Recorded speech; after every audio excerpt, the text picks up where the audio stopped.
Hi guys, Helen the Russian here. It's a bit dark in here.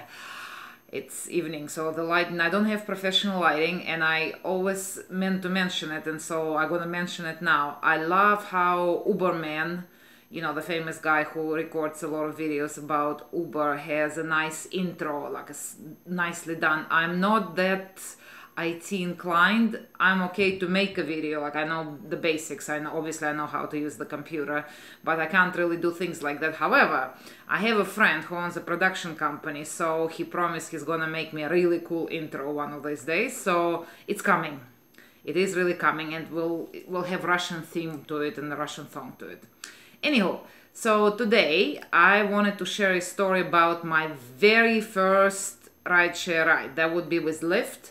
I originally just signed up with Lyft, just that, and when I first decided to do it, so I was approved, and then I waited a few days, there were a few other things happening, and so the day came. It was end of June, it was Tuesday midweek. I decidedly picked the day that I thought wouldn't be too busy, and I decided to try it and see how it all works out.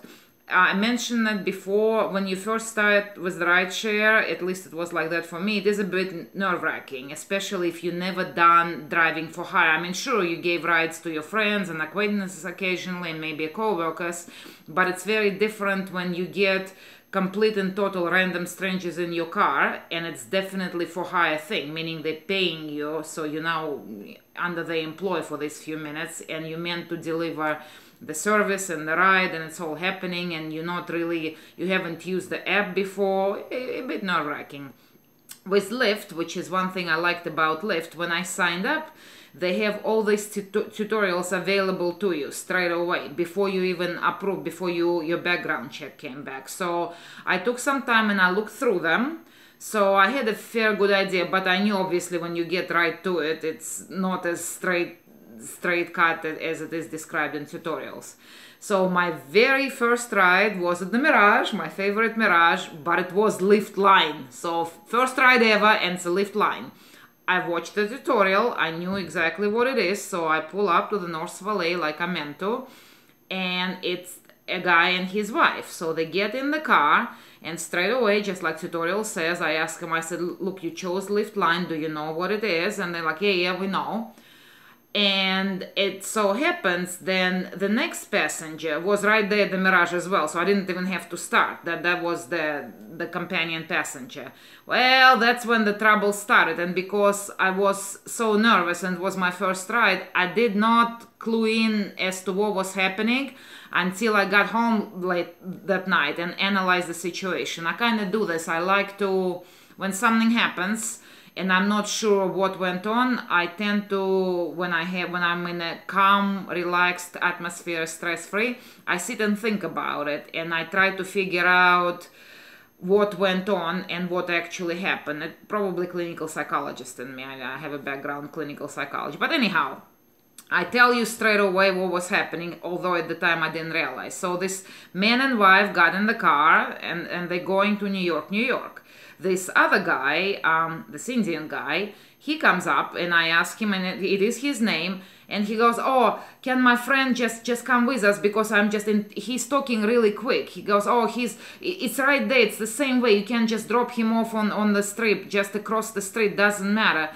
So they got in the car before I could even say anything or figure anything out. And I remember the original first guy was the wife. He goes, she can't do that. And I think he meant I can't drop him off on the street, which I can't. But I go, okay, well, they were already in the car, and I thought, all right, we'll just start driving. So I start driving, and the man and the wife, straight away, they remark, because as soon as I pull out, you could see there is a lot of traffic on the strip, despite the fact that it was Tuesday night, right around 6:30. And man and the wife were catching a show at New York. They were going to see Humanity, which starts at 7. And they apparently did not, the reason they waited so long to go, they didn't expect that much traffic. And I'm thinking to myself, even then, first ride, but I know what line is, and I'm thinking, well, you shouldn't probably pick line, but all right. So the app takes me, and I keep telling them that I need to go where the app tells me to go first, which is what the rules are for both Uber Pool and Line. It doesn't matter. So we start driving, and the Indian guy, the app tells me to drop him off first, and he was staying at that, you know, people in Las Vegas, yeah, hopefully they'll understand what I mean. That shitty little Travelodge right there on the south of the strip. It's between MGM and Polo Towers. And honestly, when he kept saying Travelodge, I couldn't even picture that because it's just shitty little place. You can't see it off the strip, and I lived here for a long time, but I really haven't been driving on the strip before I started ride sharing. So I couldn't even picture that. And he kept saying, oh, but my friend needs to go to Bally's and it's right on the way and you can just roam. So we now we're on Las Vegas Boulevard, we're approaching Flamingo. And the guy goes, well, you can just drop him here. I go, no, he cannot get out of the car on the strip. No, we're not doing this. This is not happening. And honestly, that ride could have ended up as such a disaster. The only saving grace, the only thing that saved me in the end was the fact that I do know the city and I do know the hotels. And so when the app, because I honestly at the time I did not know which Travelodge he's talking about. I had no idea where he was going.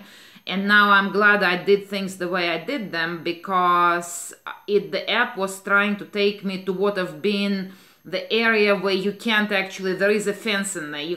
I wouldn't be able to get to the Travelodge the way app was telling me. So what I've done when I realized app is making me do weird turns, I told the guy, I said, look, here's the thing. I'm going to drop your friend at the Paris, at the front door. You can walk into the Bally's through the Paris, inside. I mean, that I know for sure. I said, just, yeah. And he goes, okay, that's fine. And now the guy with the wife is freaking out. He goes, well, we're going to be late. I said, it's all right. You're not going to be late. I'll get you there. So what I've done, I cross from Paris because there is a light. I crossed from there and turned into the Monte Carlo. I think, I can't remember what that street is called now. The one that leads to the T-Mobile Arena in Monte Carlo, because I knew I can get to the back of New York from there, and I dropped them off right there by the garage because I knew there is the air bridge right there that leads you to the casino, and that's where the theater is right back there. So I told him, I said, go through that door, go one flight up, and that bridge you see, they'll take you straight there. So they were quite happy with that. And then when with this only one guy left to the Travelodge, I felt a little less stressed. And I just followed the app from that point, and it did take me to that Travelodge. And then I go, oh gosh, yeah, that one. So all that was not worth the hassle. Basically, the Indian guy, get this now, people who drive, you already know what happened, right? Not only he was getting a cheap line ride, he was sneaking his friend in for free. When I came home, I thought about it, I realized what had happened, and I thought, that's just, yeah. Honestly, dear passengers, don't do this. This is decidedly uncool, and none of them tipped me, by the way. There was no tip from any of these people, despite the fact that I get them where they needed to be, I got them on time, and then Indian guy had the balls to tell me as I was driving, he was like, oh, but, you know, I can't be late, I'm in a hurry, I need to change and go to this dinner, and I'm thinking, bro, seriously. But anyhow, that was the very first ride, nerve-wracking, all that happened, and the reason I decided I'm gonna make a video about that, those of you who sign up, you need to be aware of things like that. So basically just don't lose your cool. Just think, like, take a minute, don't let people rush you, don't let people push you, just sit in there for a minute and try to figure out exactly what's happening. Like, if I wasn't that nervous, and if people wouldn't keep saying, like, we're in a hurry, we're trying to catch that show in 20 minutes, I would have thought about it, and I would have asked the guy at the Travelodge, the actual passenger, are both of them traveling to Travelodge, and just told them, look, that's at the most, that's all I can do. Mark you as 2 passengers on the app, which would fill my car, and it did, and drop you off both at Travelodge, and then you can sort out what you need to do from there. But, you know, that's what had happened. Having said that, my very second ride totally made up for that, because as soon as I dropped off the Indian guy at the Travelodge, I got a call request at the Pole Towers. And at the Polo Towers, I picked up this lady and her husband, and she was just lovely. They were going to this little bar just on Industrial Western Highlands, somewhere in there.